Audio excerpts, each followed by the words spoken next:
On the broadcast tonight, the second day of a three-day reunion for families separated since the Korean War is quickly coming to an end.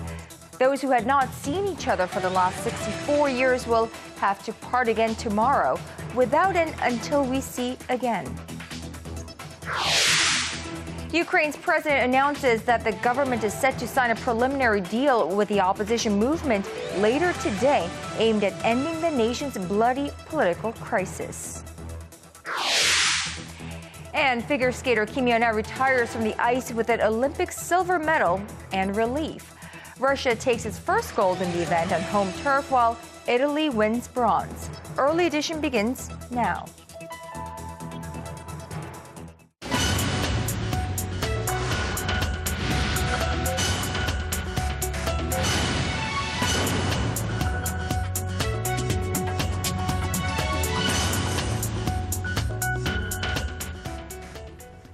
It is 4 a.m. in Washington, 1 p.m. in Sochi, and 6 on a Friday evening here in Seoul. Welcome to Early Edition at 6. I'm Moon Gon-young. And I'm Daniel Che. Thank you for joining us, and good to have you back. Thank you. It's day 2 of the very emotional family reunion event in Mount Kumgang.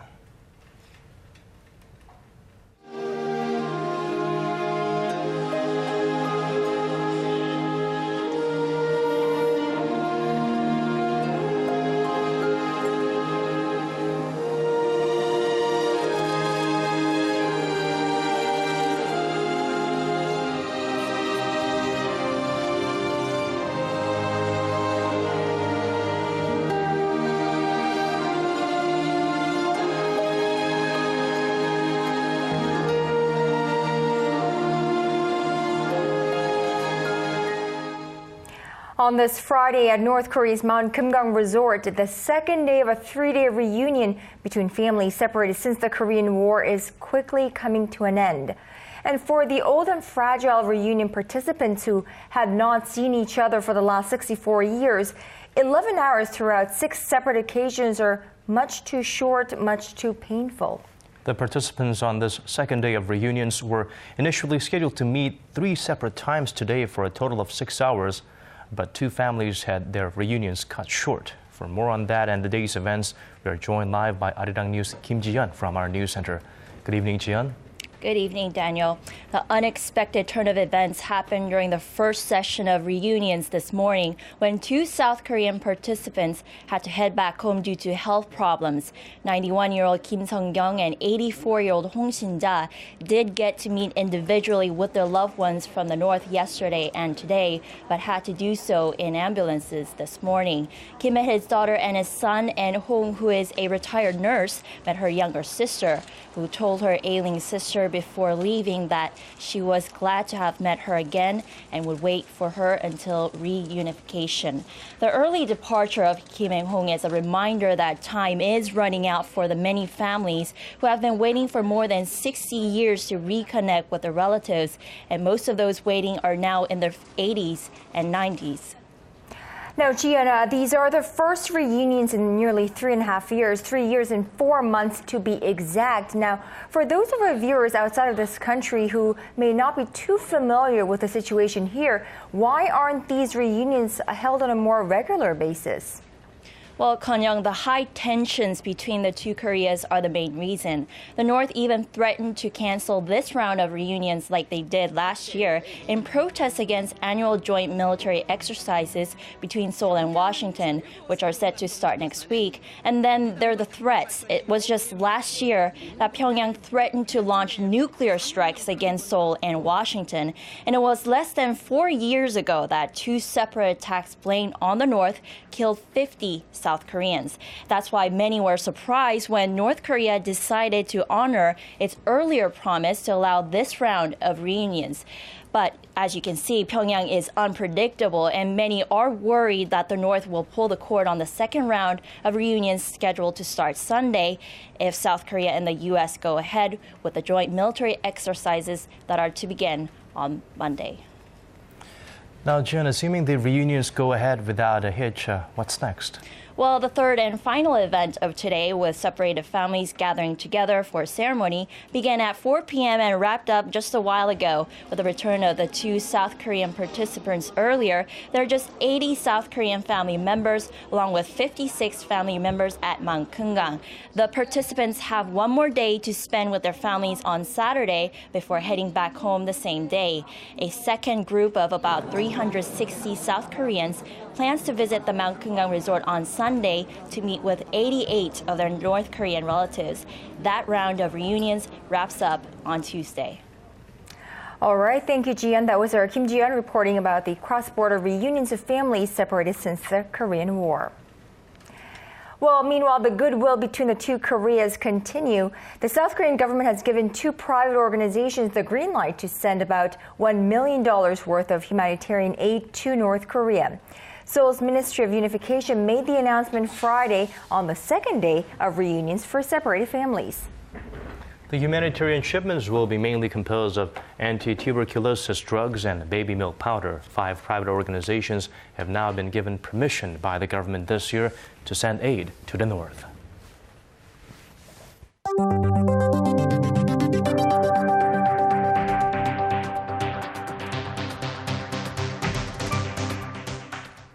If South Korea can expect any progress on denuclearizing North Korea, it will need China's help.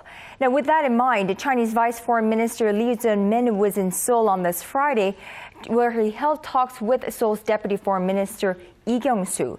The North nuclear program was high on the agenda, as were a variety of other security issues in Northeast Asia. Now, Lee arrived in Seoul on Thursday after a 4-day visit to North Korea, making him the first high-ranking Chinese official ever to make back-to-back trips to Pyongyang and then Seoul. Now, on Saturday, the last day of his visit, Lee is scheduled to meet with Seoul's Foreign Minister Yoon Byung-se and Unification Minister Ryu Gil-jae. Could China be training for a short war with Japan in the East China Sea? Well, according to a senior U.S. Navy official, the answer is yes. U.S. Navy Captain James Fannell, Deputy Chief of Staff Intelligence and Information Systems for the U.S. Pacific Fleet, said at a military conference last week that Chinese forces have been practicing for possible conflict with Japan over disputed islands. Now, the plan also calls for taking control of the islands known as, in China, Diaoyu, and in Japan as Senkaku. Analysts say, however, that real military conflict is unlikely and that the Chinese drills are more about posturing. The Korean government is up in arms about remarks made by a top Japanese official in which he suggested re-examining Tokyo's 1993 apology for the Japanese military's use of sex slaves during World War II. Our Kim Yeon has more. In 1993, Japan's then Chief Cabinet Secretary Yohei Kono apologized for the tens of thousands of women that were forced into sexual slavery during World War II. But on Thursday, Tokyo's current Cabinet Secretary Yoshihide Suga said the Japanese government will re-examine the so-called Kono statement to verify the accuracy of interviews given by Korean women who said they were forced to serve as prostitutes for Japan's wartime military. We will assemble a team of government officials and experts to re-examine the 1993 statement from an academic standpoint. Seoul has condemned Tokyo for making moves to take back its apology and disregard its imperialistic past and historical wrongdoings. Unlike Japan, Germany has made and continues to apologize for its wartime atrocities and compensates victims to this day. In a separate issue, Korea has slammed the Japanese government's plan to hold its controversial Takeshima Day ceremony on Saturday, an attempt to claim Korea's Tokdo Island as their own. Takeshima is the name Japan uses for Tokdo Island. Korea's foreign ministry has also slammed Japanese Prime Minister Shinzo Abe's plans to send cabinet members to the annual event. The Korean government is calling on Japan to cancel the ceremony, but Tokyo has dismissed Seoul's demand, saying the celebration does not concern other nations. Korea reclaimed sovereignty over its territory, including Tokdo and many other islands around the Korean peninsula, upon its independence from Japanese rule in 1945. Kim Yeon, Arirang News.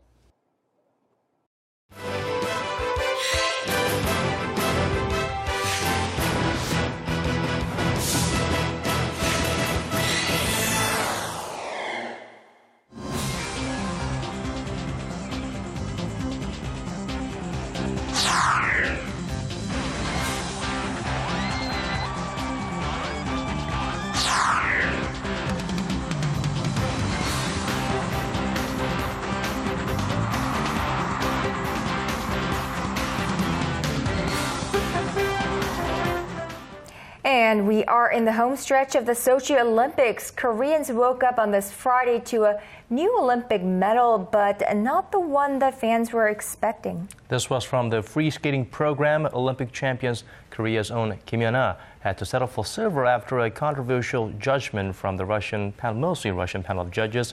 Russia earned their historic first gold. Now, this is an achievement for both countries, but of course, like Daniel said, didn't come without controversy. For more on this, we are joined by reporter Connie Lee. Connie, there's already a petition going around calling for an investigation into what happened. Not surprising at all. Yes, there is. Well, last night's competition has caused quite a stir. Now, Russia was a surprise winner in this event. And like you said, Daniel, Olympic champion Kim Ji-yeon could not defend her Olympic title and win gold again this time around, despite a flawless performance. Now, let's take a look at her piece at the Iceberg Skating Palace in Sochi. Kim, going last out of the 24 contenders, nailed her spins and jumps, dancing to tango music Adios Nonino. However, her performance was not enough in the judges' eyes. Kim scored 144.19, falling short of the 149.95 points scored by Russia's Adelina Sotnikova. Now, this 17-year-old Russian star performed well and just had a little slip up in landing on 2 feet. But her score still took her to the top, making her an Olympic champion and giving Russia its first gold medal in this free skating event. Now, Kim Ji-yeon took home the silver with grace and poise, while Italy's Carolina Kostner won the bronze. She, like Kim Ji-yeon, gave a flawless piece. Now, like mentioned before, there is growing controversy over the results on this figure skating program. An online petition on the website change.org already has more than 1 million people asking for an open investigation into the judging process that gave Russia's Sotnikova the gold medal over Kim Ji-yeon. And fans and the media have spoken. The judging is being questioned, with some people saying that Kim was robbed of her gold at Sochi. Fans, other athletes, and skating insiders have also come out to say and criticize the judges and express shock that Kim's flawless performance scored lower than Sotnikova's, even with her slip-up. Now, it looks like this could go on for a while, but in an interview after the final results, Kim Ji-yeon handles everything with grace, saying she performed her best and the results are not something she can control. She also thanked the fans, especially fans in Korea who stayed up late into the wee hours to watch her perform, and speaking like a true Olympic champion. Now let's move on. Let's go away from the controversy to an Olympic win that is far from controversial. To the women's curling event, the Canadian women defeated Sweden from winning their 3rd straight Olympic title. It was a tense game on Thursday that led Canada to win the gold 6-3. Now, the Canadian women were actually undefeated at this year's Olympics, winning 11 straight games. Now, that's pretty amazing. This is Canada's first gold in curling since 1998, and despite curling being a very popular sport in that country. And here in Korea, it's actually a new sport, with the Korean women's team being in the Olympics for the first time this year. But for them, they say it's all about PyongChang 2018. So I think we can expect to see a lot of curling from the Koreans next time around. And with that, let's go to the current medal standings heading into the last few days of the Sochi Olympics. Now, Norway remains in the #1 spot with 10 gold medals. The USA has moved up the ranks and is in #2 with a whopping of 25 Olympic medals. Germany is 3rd, with Russia and Canada rounding out the top 5. And Korea, you can see down there, has moved up 1 spot with its newest silver medal. Now, Connie, Korea, however, has more chances of winning medals over this weekend. Yes, Kanyang, there are still a number of games, specifically in speed skating, where Korean athletes can bring home more medals. From tonight, we have the speed skating quarterfinals for both men and women. And after midnight, there are the quarterfinals too. Now, one athlete to look forward to, perhaps to bring home a new medal for Korea, is Shim Suk-hee. You could see here. She is a tall 17-year-old who garnered a lot of attention for her stellar performance in the ladies' relay race, where she was able to snatch the gold in the final lap. She brought home the gold for that event, and she also won the silver in the ladies' 1500-meter finals. There's been somewhat of a dry spell for the men's side from Korea. We do expect some medal for the men's this time, right? Yes, there are a number of short track finals for the men taking place throughout the night and tomorrow night. So for the details and the time, let's now take a look at the upcoming schedule of the games. 너무 빨리 나갔지.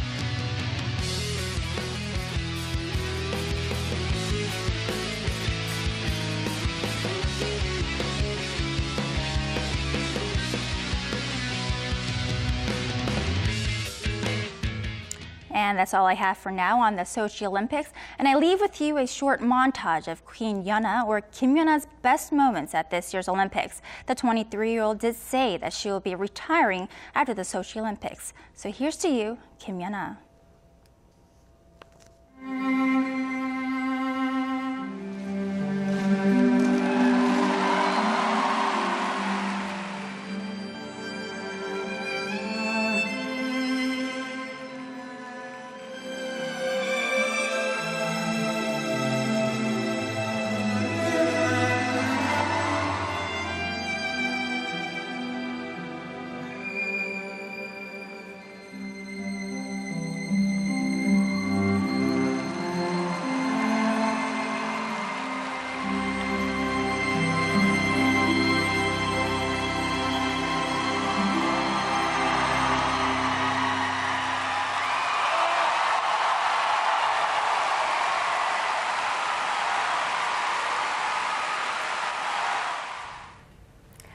All right, I think we'll remember Kim Yeona as the Olympic champion for a very long time.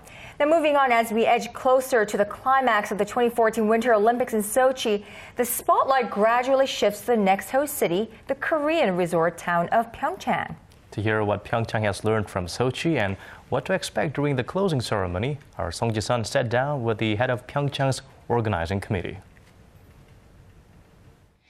For the over 200 personnel dispatched to Sochi from PyongChang, nothing is too big or too small to go unchecked or unobserved.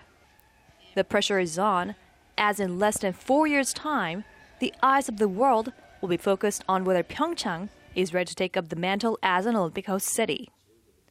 As the next in line, how would the chief organizer of PyongChang 2018 rate the way the Sochi Games have been run? Overall, we believe it was a successful Olympic Games. Sochi 2014 had all the big venues in one place at the Olympic Park. The weather and the volunteers were also very pleasant. PyongChang is more compact due to the fact that all our clusters are within 30 minutes of each other. But after studying the way it is organized here, we want to reinforce the efficiency of our venues. With the curtain drawing down on Sochi, the world will watch as the Olympic flag is passed to the Korean delegation during Sunday's closing ceremony. The ceremony is expected to culminate with a grand performance of Korean dance and various mixes of Korea's traditional song, Arirang. Korea is relatively less well known than many other countries around the world, so we want to incorporate that mysterious Oriental side when introducing PyongChang. And as PyongChang 2018 marks the 30th anniversary of this whole Summer Olympics in 1988, we want to portray Korea, now a developed country, from a country that was catching up with others 3 decades ago. Kim adds it is crucially important Korea does more than just host the games. He say the nation's athletes need to win medals. Aside from everything else, what really counts is how well the host country's athletes do. Russia has succeeded in that up until now. And I want to stress that Korea must work together to boost our chances. I've seen the potential we have, not just in skating, but in winter sliding events and freestyle skiing. I'm sure Korean athletes can make PyongChang their stage in 4 years' time. Song Ji-yeon, Arirang News, Sochi.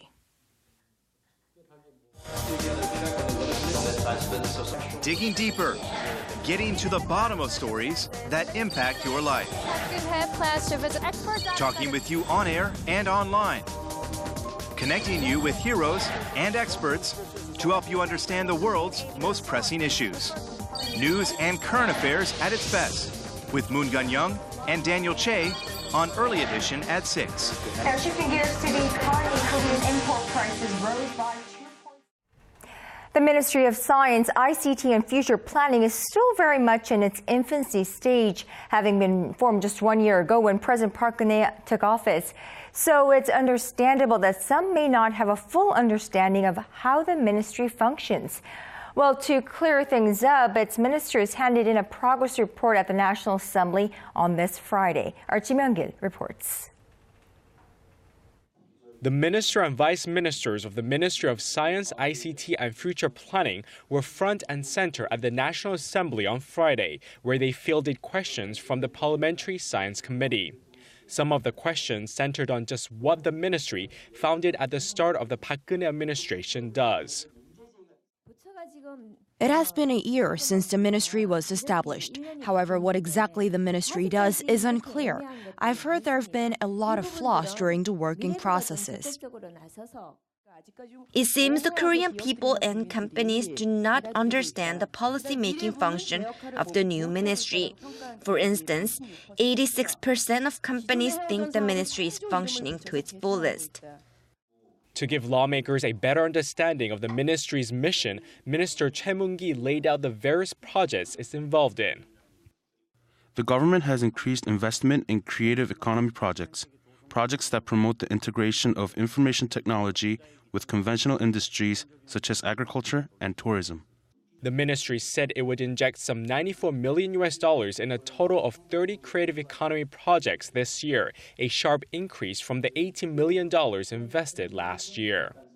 The projects are part of the Park Geun-hye administration's vision for a creative economy which seeks new and inventive business opportunities and more jobs by fusing information technology and other industries. Just last week, a special law went into effect that creates a new commission that will oversee policies on the information, communication, and technology sectors.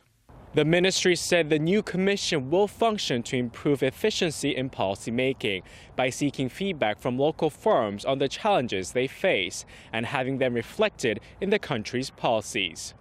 Kim Ji-yeon, Arirang News. Korean households were tighter with their money last year despite a bump in overall income. According to data by Statistics Korea released Friday, the ratio of consumption to disposable income came to 73.4% in 2003, which is the lowest since the agency began compiling data in 2003. An agency official attributed the drop to increased government support for childcare, which has reduced its spending. While they're spending less, the average monthly income of Korean households grew 2.1% in 2013 from a year earlier to roughly $3,900. International condemnation of the violence in Ukraine has done little to quell the violent clashes in the streets of Kiev. Dozens more were killed on Thursday, with police firing on crowds of protesters. Our Son Jang-in brings us the latest. Thousands of anti-government protesters regained control of Independence Square in Kiev on Thursday after throwing rocks and firebombs at lines of police who countered with snipers firing into the crowd. Authorities say more than 75 people were killed and hundreds of others have been wounded since violent clashes were sparked on Tuesday.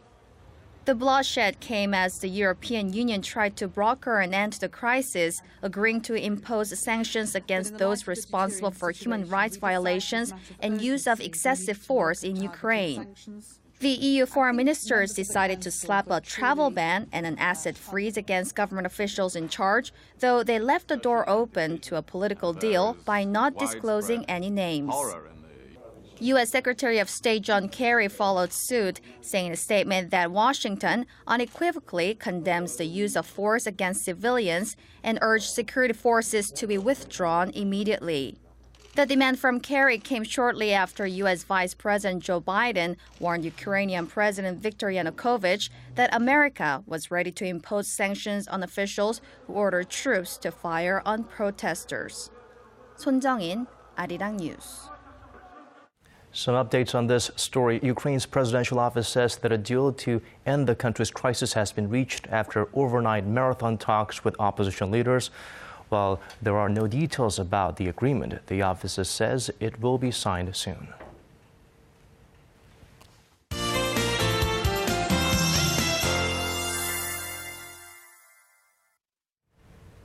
Well, the 2014 Winter Olympics in Sochi are just about over, and the weather has been one of the storylines. Some have said it's been more like the Spring-Winter Games. Let's check out the weather conditions in Sochi from our Michelle Bach at the Weather Center. Good evening, Kumgang and Daniel. The balmy conditions continue in Sochi. It's currently sunny in the host city, and the highs will get all the way up to 13 degrees tomorrow. However, the wind is making it feel a bit chillier. And now the updates for Korea. Those taking parts in the family reunions at Mount Kumgang will have a fairly nice sunny day on a Saturday, along with some afternoon clouds. Now, the other regions throughout the south can actually enjoy some nice, warm, spring-like weather. Now, going over to our readings, it's getting warmer by the day, with Seoul starting off the Saturday morning with -3 degrees before getting up to 8 in the afternoon. Daegu and Busan will both peak at 11 degrees. Now down onto Jeju Island, it'll be slightly cloudy with a high of 9. Dokdo hits 2. Mount Kumgang will be cloudy at -4. Well, that's all for now. I'm Michelle Park, and back to you guys. Thank you for that, Michelle. And I think we all learned that true measure of greatness is not a gold medal given away by the home judges, but a display of greatness that made the world stand on its feet and silence the home crowd. Thank you for watching. This has been Daniel Chad. And I'm Moon Gan-young. Thank you as always for being here with us. Have a wonderful weekend, and we'll see you right back here, same time tomorrow. Good night.